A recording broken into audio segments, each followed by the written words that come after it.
In the summer of 1971, 24-year-old Rita Curran had just moved out of her parents' home for the first time to live in a Burlington, Vermont apartment. It was located on Brooks Avenue, with two other roommates whom she didn't know very well. She found an ad in the Burlington Free Press looking for a roommate part-time for the summer. It seemed to be a good fit, so she moved. Rita was a second-grade school teacher at Milton Elementary School. She had started graduate courses at the University of Vermont, while also working during the summer months as a maid at South Burlington Colonial Motor Inn. Rita was described as quiet, almost painfully shy, but she had recently put herself out there and joined a local barbershop quartet. She was practicing alongside them until about 10 p.m. on the night of July 19th before going home, only for her roommates to leave about an hour later for a late bite with one of their boyfriends, Paul Robinson. In the early morning hours of July 20th of 1971, Burlington police were called to the Brooks Avenue apartment after Rita's roommate arrived home to find her body in the shared bedroom. Burlington police arrived and determined that she had been beaten, assaulted, and asphyxiated. They also found evidence that Rita had fiercely resisted her attacker, putting up a vicious struggle. Detective Tom Shinnett, with the Burlington Police Department, said that there was no sign of forced entry. It appeared as if Rita was getting ready for bed, as she was found with her curlers still in her hair. Rita's purse, which contained cash and all of her personal papers including her driver's license, was on the floor directly behind the door, prompting investigators to conclude it was not a robbery. Paul Robinson, who was dating one of Rita's roommates and had been staying at the trio's apartment at the time of the crime, said, "We were gone maybe 2 or 3 hours. We had asked Rita to join us that night, but she said no." Robinson said he still remembers the screams when Rita's roommate found her body. This kind of horror was unheard of in Burlington, Vermont. It was a very innocent time. I can't tell you how fast deadbolts flew off the shelves after Rita's slaying. According to Tom Shinnett, Rita received mysterious phone calls before her demise. There was a piece about phone calls that had come in, and some heavy breathing on the phone when you answered it, Shinnett said. Police officers collected evidence from the crime scene that included a single cigarette butt found near her arm. Investigators interviewed Rita's neighbors and roommates. They also investigated hundreds of tips. The two roommates and Paul Robinson were all cleared of any involvement in the crime. Among the people questioned were a couple that lived in an apartment 2 floors above Rita's apartment.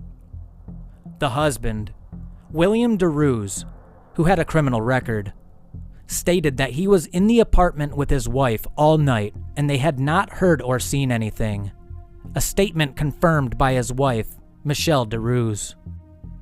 Despite the public attention and decades of work by the Burlington Police Department, authorities never charged anyone or made an arrest and the case went cold. In 2014, the Burlington Police Department sent for DNA analysis all the evidence collected in the crime scene, including the cigarette butt. According to Burlington's acting police chief John Murad, the department never stopped seeking justice for the victim's family. While the tests did compile a DNA profile of the person who had smoked the cigarette, it didn't match any DNA in databases compiled by law enforcement agencies across the country, possibly because the person didn't have a felony conviction. By 2019, Rita's case became Burlington Police Department's oldest case. Rita's sister, Mary Campbell, said the crime still left her shocked and feeling hopeless.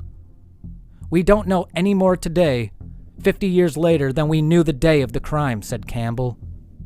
"As a family, in our prayers, we will never give up our deepest private hope. Rita's story has a home in our family legacy forever. We recognize that over time memories fade, evidence ages, the perpetrator may not be alive, or interest in the story wanes. We know Rita's demise did not happen in a vacuum. Somebody somewhere knows what happened that night on July 19th of 1971, and they will take that information to their grave. May God have mercy on their soul. In 2019, a new team of detectives picked up the case. Detective Lieutenant James Trebe, instead of having a single detective work on the case alone, per the department's usual strategy, decided the police would treat the crime as if it had just been committed and brought in a team of detectives and expert technicians to review and discuss it. The team began retesting evidence and sent the cigarette butt for DNA analysis using genetic genealogy, the process that used genealogical DNA tests in combination with traditional genealogical methods to infer genetic relationships between individuals. An outside genetic genealogy expert then concluded that the cigarette DNA had strong connections to relatives of William DeRoos on both his paternal and maternal sides.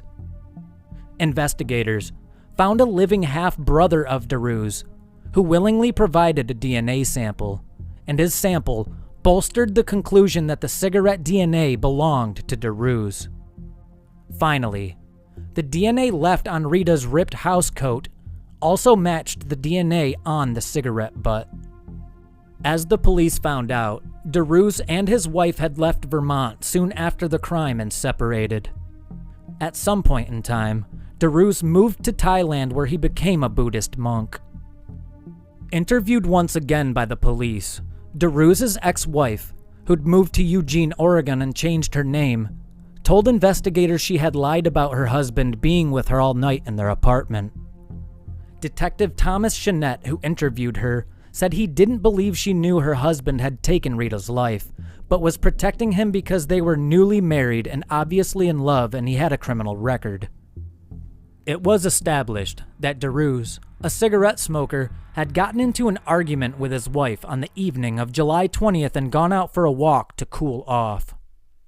The next day, he told his wife of 2 weeks to tell police investigating what happened to Rita that he had never left their apartment, warning her that his past criminal record would unfairly make him a suspect. Burlington detectives also interviewed a San Francisco woman who'd married DeRoos in 1974. She told them he had a penchant for sudden outbursts of violence. There were at least 2 instances where he was violent around her, she said. One being when the couple was talking with a female friend and he took out a pocket knife, stabbing the woman in her abdomen for no reason whatsoever. He was arrested, but the woman did not press charges. At another time, she said, when the 2 of them were having dinner, he suddenly started to strangle her without any apparent reason, at which point she left him.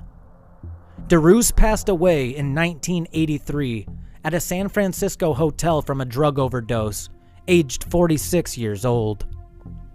On February 21st of 2023, investigators announced that they identified William DeRoos as the man responsible for taking Rita Curran's life. Rita's parents sadly passed away without ever learning who took their daughter's life. Rita's siblings were able to attend the news conference that was held at Burlington Police Headquarters.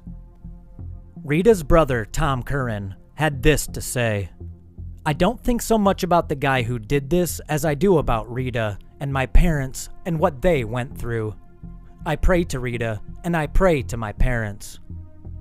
Burlington Police Detective Lieutenant James Trebe, the commander of the Detective Services Bureau, said, "We're all confident that William DeRoos is responsible, but because he passed away in a hotel room of a drug overdose, he will not be held accountable for his actions, but this case will be closed." Now retired U.S. Senator Patrick Leahy, who was the Chittenden County State's attorney when Rita's life was taken and went to the crime scene that night, attended the news conference. They asked if he felt the case would ever be solved. He said that he had always hoped it would. "I must admit, after 20 and 30, 40 years, I figured it never would. It was a terrible thing," he said. Investigators are currently looking at the possibility that William DeRoos could be responsible for other crimes as well.